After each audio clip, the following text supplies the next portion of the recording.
welcome back to my channel. If you are new here, my name is Dia and I create health and lifestyle related videos. Today I'm starting a new series on productivity where I will share things that I have learned through my personal and professional experience over the years. Now, before I start, I want to put out a disclaimer saying that whatever I say in these videos, in the entire series, it is solely based on my personal experience. I completely realize that there are more people who are in way worse situations, and I am in no way comparing myself to them or saying that my situation was worse than them. But these are just my personal views and opinions and things that I have done and tried out in my life, things that have worked for me or not worked for me. So please keep that in mind. Through this series, I hope that we can create a community where people can share adversities that they've faced, how they faced it, and how they've overcome their successes, failures, and how they have basically created routines and things that help them out in their lives. So having said that, let's start the video. To give you a background, I am from a very simple middle class family who come from like a very small town in northeastern India, and I grew up the same way that a lot of you have, and my parents put me through a great school and sacrificed a lot to give me a good life. But things started going a little downhill when I was in my 12th standard and I was just about to give my boards. My father fell really ill, and that kind of took a toll on the family as well. After that, the whole thing brought down like a huge financial crisis in our family, and I realized that they would not be able to help me with providing for my graduation. At that time, I had two options. Either I stay at home and become a burden and not do anything, while away my time, and basically be a useless person, or I could do something about it and create a life of my own and support my parents.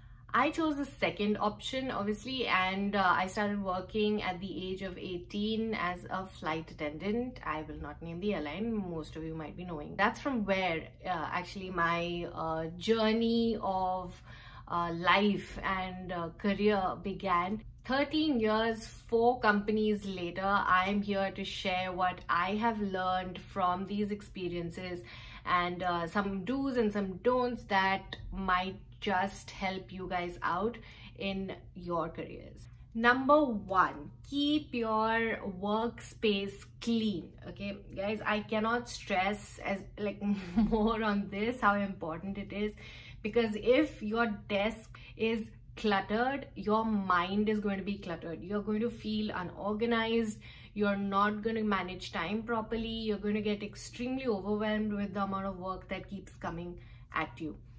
If you see that your desk area is constantly getting cluttered, then make sure that at the end of the day, once you finish your work, clean up your area so that the next day when you begin work, your desk is already clean. Now, this is not just when you're in office. This becomes extremely difficult when you're working from home at this point, but just try as much as you can to keep your work environment clean so that you're at the top of your performance every morning. Number 2 is calendar blocking. Now here I need to give a shout out to my ex-boss, Miss Preeti Karandikar, because this is something that I learned from her, and I swear this is a game changer. Okay guys, calendar block every single thing. Even if you need to have like a 5-minute chat with a colleague, schedule it on your calendar, put a meeting request and block time, because you know what, work expands as per the time we have. Okay, so if you let's say think that okay, this amount of work is going to take me half an hour to do, but if your calendar is not blocked for the next half an hour, that work will expand for like 1 hour, 2 hours, 3 hours, and you'll keep eventually trying to catch up with work. The other person that you have to coordinate with for this, that person may be busy when you have time, and maybe free when you are busy. So it's always a good idea to calendar block each and everything. Even if you're not working with someone on a particular project, give yourself like an hour or 2 or 3 to do the work that you have to do individually, so that you know that you have this much amount of time that you need to put in, and then allot the rest of the time for other things. This way, when somebody tells you that, you know what, are you free at so and so time, let's catch up, let's do a meeting, you know exactly what you're doing at that time, and you're not like overburdening yourself. If you are doing something else at that point, you can tell them that no, I'm busy, can we reschedule it to whatever other time. So guys, calendar blocking. Number 3, and this I feel is the most difficult thing for people, at least as far as I've seen, and that is being punctual and being on time and respecting other people's time. If you do not respect other people's time, they will not respect yours. So if you are constantly late for things, the one time that you arrive early or on time, you'll see that everybody else is late because they know you're going to be late. And if you are a leader and you do this, then it's setting an extremely bad example for your subordinates or juniors. And in general, in life, it's good to be on time. Okay, guys, just if you don't respect other people's time, they're not going to respect yours.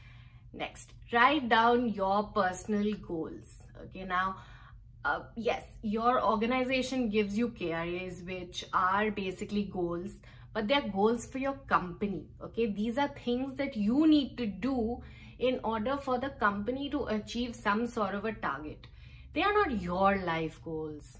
Okay, like writing 10 copies on social media, that is not going to help you achieve anything in life. Okay, so you need to figure out what you want to do in life, make a good goal and make a system that is going to help you reach that goal. Now, a lot of us have goals, okay, like, you know, I will have $1 million in the next 5 years.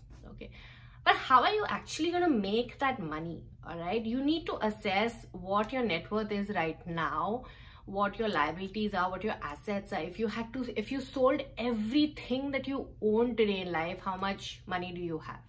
Okay, that is your net worth. And then build up, how much do you earn every month, how much do you earn every year. In order to reach your financial goal, how much do you need to actually earn? All right, and then break it down year on year, how you're going to do this. If you don't have these goals, what are you really working towards? You know, you're just killing time. And maybe, yes, you're doing certain things like, you know, chota mota idhar udhar, but your life's goals are not being achieved.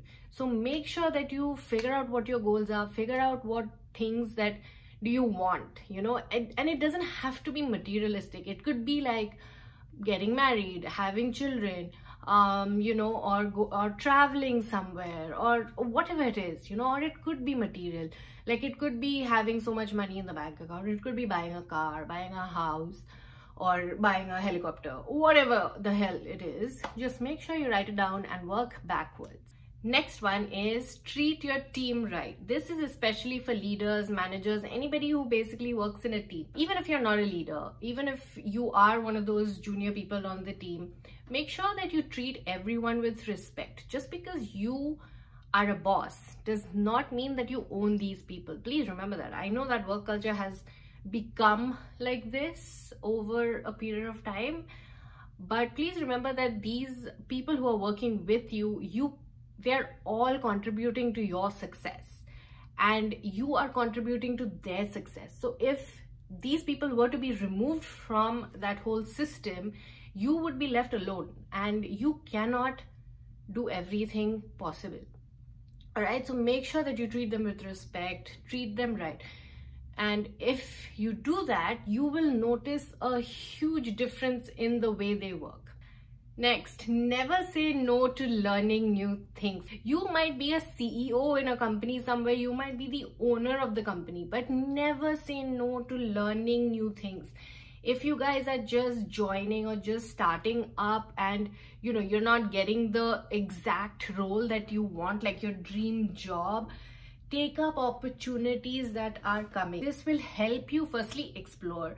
Anybody who's just graduating and is just starting to apply for jobs, guys, don't have like a one-track mind, okay? Join whatever it is that you're getting and like use that opportunity to learn more things. In today's day and age, people are not looking for someone who has just one niche and just knows about that. People need resources that have an all-round experience. They may not need expertise in every field, they may not be experts, but they need to know certain things, like how do you handle certain kind of people. Like for instance, okay, I know nothing of accounts, but if you ask me what is the process of a client billing you or a vendor billing you, I need to know what that process is. You need to know these things.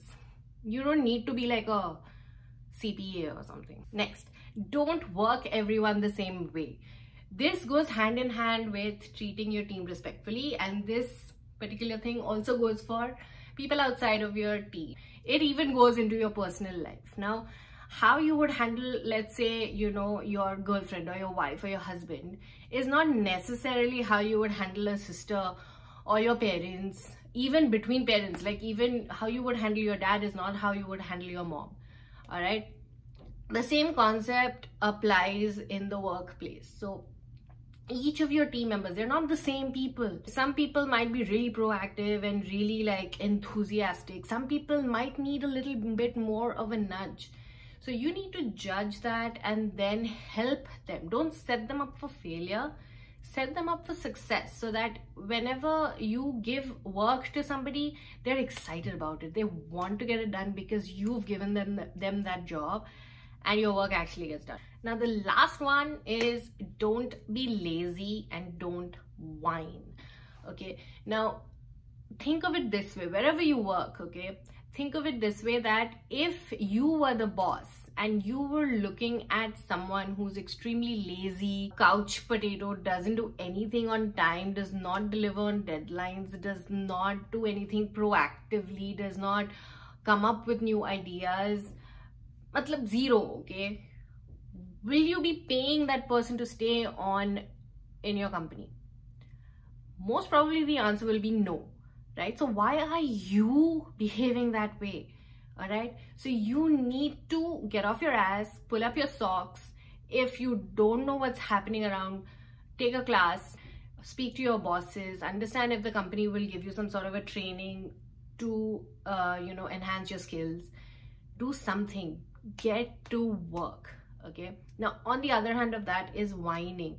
A lot of people who are not happy with where they work or the kind of work they do or anything in life generally, okay, not just work related, like even in life, if you're not happy with your situation, change it. If you are not happy with where you work and you can't like immediately quit or whatever, start interviewing with other companies, start finding the thing that you want to do, start a side hustle meanwhile while working with the miserable company. But whatever it is, do something that helps you get out of it. You may not be immediately able to get out of it, but do whatever it takes, that at least in the next 6 months, 1 year, 2 years, whatever it takes, you can get out of this miserable place and actually build something that excites you, that is much better, that will make you happy, that will make your family happy. Now obviously this is not an exhaustive list of things that I have learned. There are many more things, and in this series I hope I will be able to share a lot more with you guys. If you think that you like these kind of videos, please give it a massive thumbs up and subscribe to my channel.